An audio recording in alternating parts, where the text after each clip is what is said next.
The snow fell in thick, silent sheets that night, blanketing the small town in white as the neon sign of Rosie's Diner flickered weakly against the storm.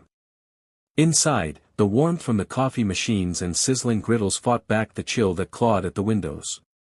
Emma Collins, a tired but determined waitress, moved between the tables with a practiced grace that came from years of long shifts and little rest. Her red uniform was faded, her apron frayed at the edges, but her smile, though weary, never failed the few customers who braved the storm. At 27, she had already lived through enough heartbreak to last a lifetime: her father's death, her mother's departure, and her younger brother's worsening illness that drained every cent she made. The diner was her lifeline, humble, crowded, and always smelling faintly of burnt toast, but it paid just enough to keep the lights on at home.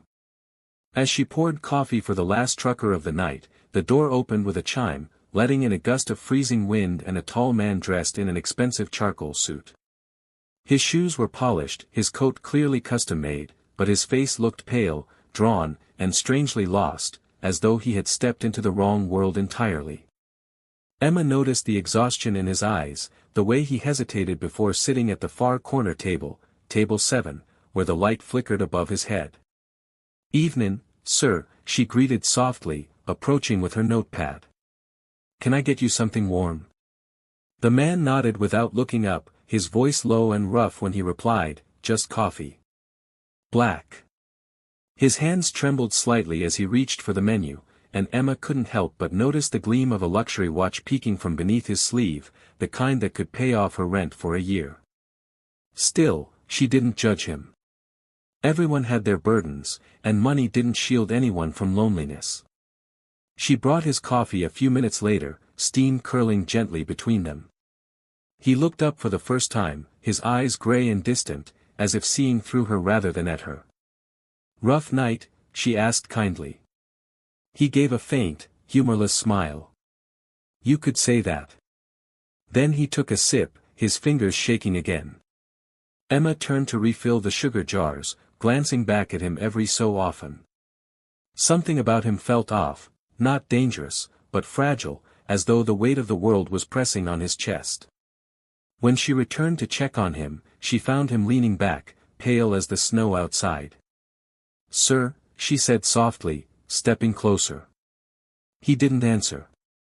His hand twitched, his lips parted soundlessly, and then the cup slipped from his grasp, shattering across the tiles. Time seemed to freeze as he crumpled to the floor. "Oh my God!" Emma gasped, rushing around the table. "Help! Somebody call 911. But the diner was nearly empty, only the distant hum of the fryer answered her. Her hands shook as she knelt beside him, feeling for a pulse at his neck. Nothing. Terror surged through her veins, but instinct pushed her forward. "Come on, don't you dare," she whispered, locking her hands over his chest and pressing down hard. 1, 2, 3, she counted through the tears that blurred her vision, the sound of her palms thudding against his ribs echoing through the silent diner. "Please, come back," she cried, her voice breaking. The snow howled outside, sirens faint in the distance. Just when her arms began to give out, a gasp escaped his lips. His chest rose weakly, then fell again. Emma let out a sob of relief as the paramedics burst through the doors moments later, taking over with practiced urgency. As they loaded him onto a stretcher, one of them turned to her and said, "If it weren't for you, miss, he wouldn't have made it." She stood frozen as they carried him out into the storm, the red lights flashing across the diner walls. The broken coffee cup lay in pieces on the floor, silent proof that something extraordinary had just begun. The following morning, Emma Collins woke with aching arms and a heavy mind. Sleep had been impossible after what happened at the diner. The image of the man collapsing haunted her, his gray eyes dimming as she fought to keep him alive. She couldn't shake the sound of his shallow gasp, the paramedic's words echoing in her head, "If it weren't for you, he wouldn't have made it." Still, she didn't even know his name. Between getting her brother ready for school and rushing to her morning shift, life didn't pause to let her process what had happened. The diner buzzed again with regulars, truckers, old couples, small-town workers. It was almost as if nothing had changed, except that Emma felt different inside, like she had brushed up against fate itself. Around noon, as she refilled a customer's coffee, the old radio near the counter crackled with a news report. Billionaire Alexander Royce, CEO of Royce Industries, remains in critical condition after suffering a cardiac arrest late last night. Emma froze, the coffee pot trembling in her hand. The voice continued, sources say he was found at a small diner off Highway 17 and received immediate CPR from an unidentified waitress, which saved his life. Her breath caught. Alexander Royce, the name was familiar even to someone like her, one of the wealthiest men in the country, a tycoon whose company built half the skyscrapers in the city. That man, was him. She had saved Alexander Royce. For the rest of the day, she was distracted, her mind spinning with disbelief. What was a billionaire doing alone in her tiny, run-down diner in the middle of a snowstorm? Why had he looked so broken, so lost? She doubted she'd ever know. But that night, as she was closing up, headlights flashed through the window. A black car rolled to a stop outside, sleek and expensive, out of place in front of Rosie's diner. Emma's heart skipped. A man in a dark overcoat stepped inside, tall and composed. He scanned the room until his eyes found her. "Miss Collins?" he asked, his voice calm but formal. Emma nodded hesitantly. "Yes, that's me." The man handed her an ivory envelope sealed with a golden insignia. "Mr. Royce asked me to deliver this to you personally." She blinked. "Mr. Royce?" "Yes," he said. "He's recovering and wishes to see you as soon as possible. There's a car waiting to take you to St. Mary's Hospital." Emma's jaw dropped. "Wait, me? Why?" The man offered a polite smile. He didn't say. But he insisted. An hour later, Emma stood outside the hospital room, her hands fidgeting with the hem of her coat. She felt painfully out of place among the quiet luxury, the gleaming floors, the private wing, the guards by the door. When the nurse finally ushered her in, her pulse raced. Alexander Royce lay propped up in bed, oxygen tube at his nose, monitors softly beeping beside him. He looked older than she remembered, weaker, yet when he turned his head and saw her, a faint smile touched his lips.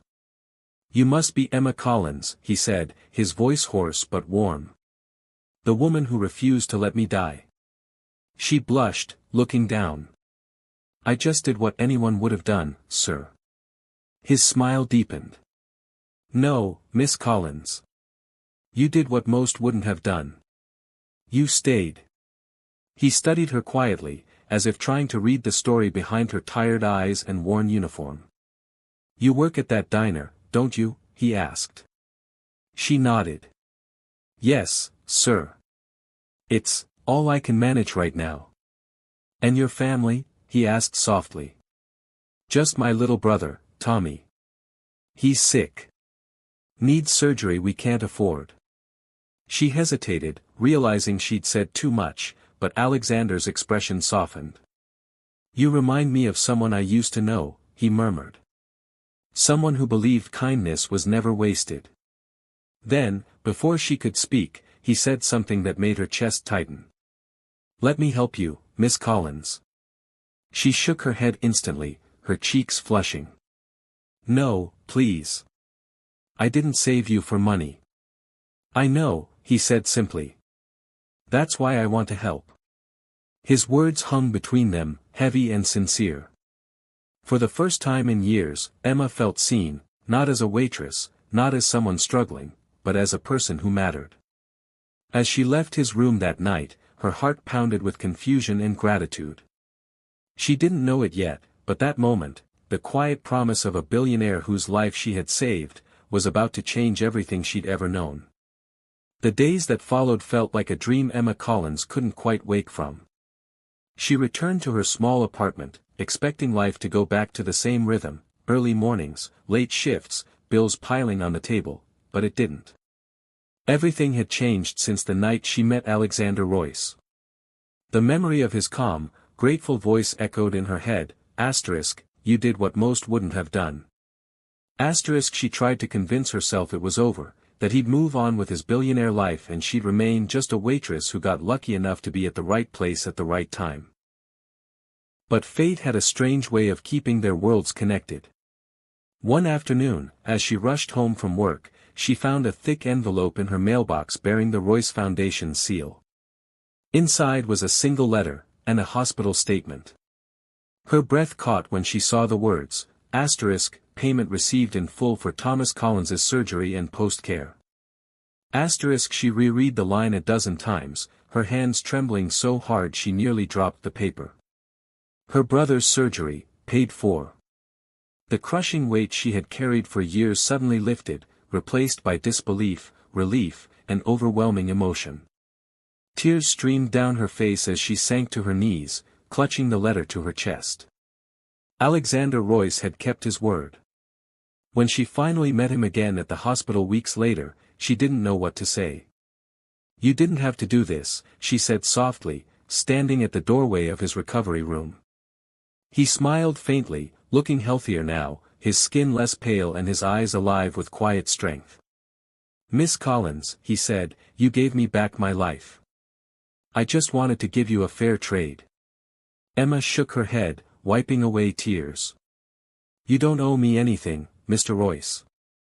Then consider it a thank you, he replied, and a beginning, not a debt. Before she could respond, he slid another envelope across the table toward her. Inside was a formal letterhead, asterisk, employment offer, Royce Foundation. Asterisk Emma blinked in confusion. I don't understand, he smiled gently. You have compassion and courage, Miss Collins, qualities money can't buy. The foundation needs people like you. We fund hospitals, schools, and community projects. I want you to be a part of it. She was speechless.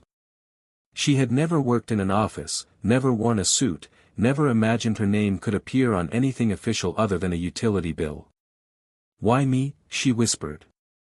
Alexander leaned back against his pillow, his gaze thoughtful. Because you see people, Emma, not power, not privilege, just people. And that's something I lost a long time ago. Her first day at the Royce Foundation was like stepping into another world. Glass walls, marble floors, and an entire staff that moved with precision and purpose. Emma felt small in her second-hand blouse and nervous smile, but Alexander's quiet encouragement kept her steady. He often visited her desk, not as her boss, but as a mentor. You remind me why I built this place, he told her one evening, as they reviewed funding proposals for a children's clinic. It wasn't for profit, it was to make life matter. Over the following weeks, Emma saw a side of him the public never knew. Behind the headlines and the billion-dollar empire was a man haunted by years of isolation, mistakes, and a hollow success that had nearly cost him his life. She began to understand that the night he collapsed wasn't just a medical emergency, it was a breaking point. And somehow, by saving him, she had given him a reason to live differently. They grew close. Not romantically, but in a way that felt profound, like two souls who had crossed paths for a reason neither could explain. Late one evening, as they stood by the window of his office overlooking the city, Alexander said quietly, you know, I used to think happiness came from owning everything. But the night I almost died, all I wanted was a second chance to be human again. Emma smiled softly, her eyes glistening. And did you get it?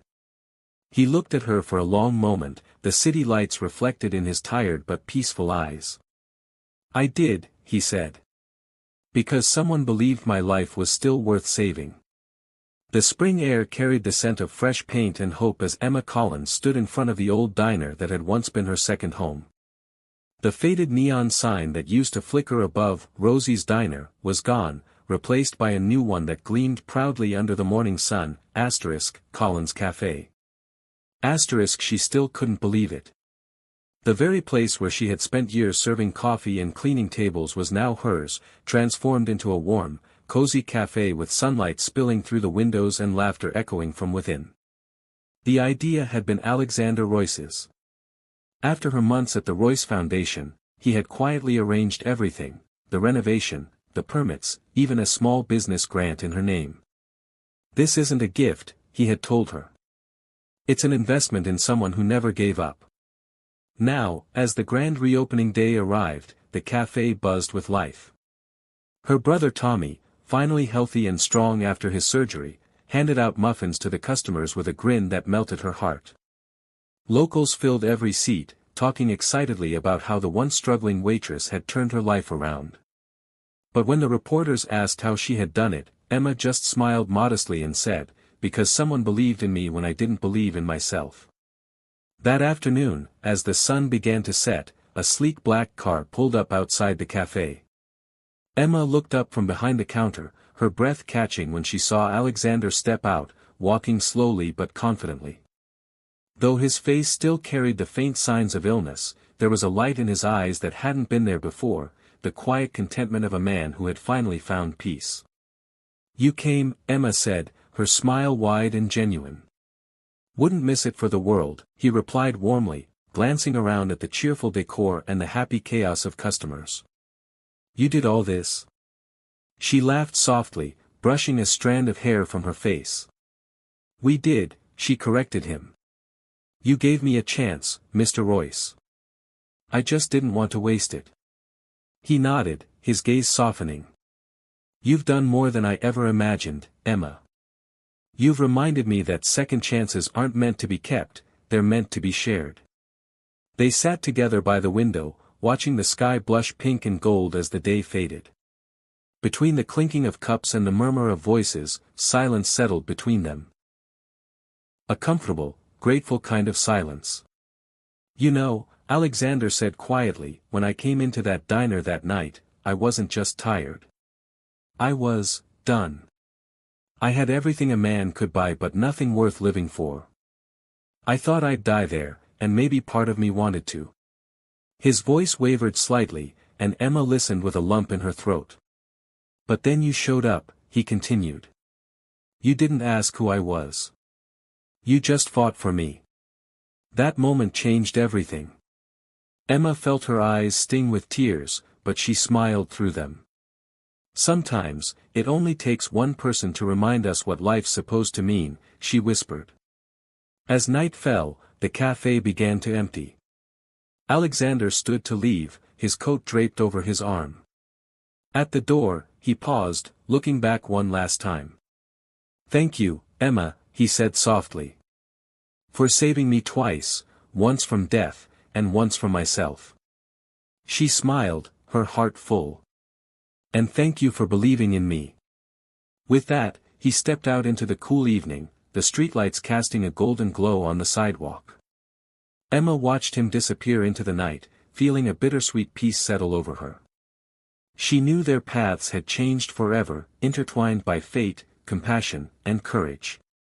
Later, as she turned the cafe's sign to "closed" and looked around the cozy room filled with warmth and memory, she whispered to herself, "Kindness is never wasted."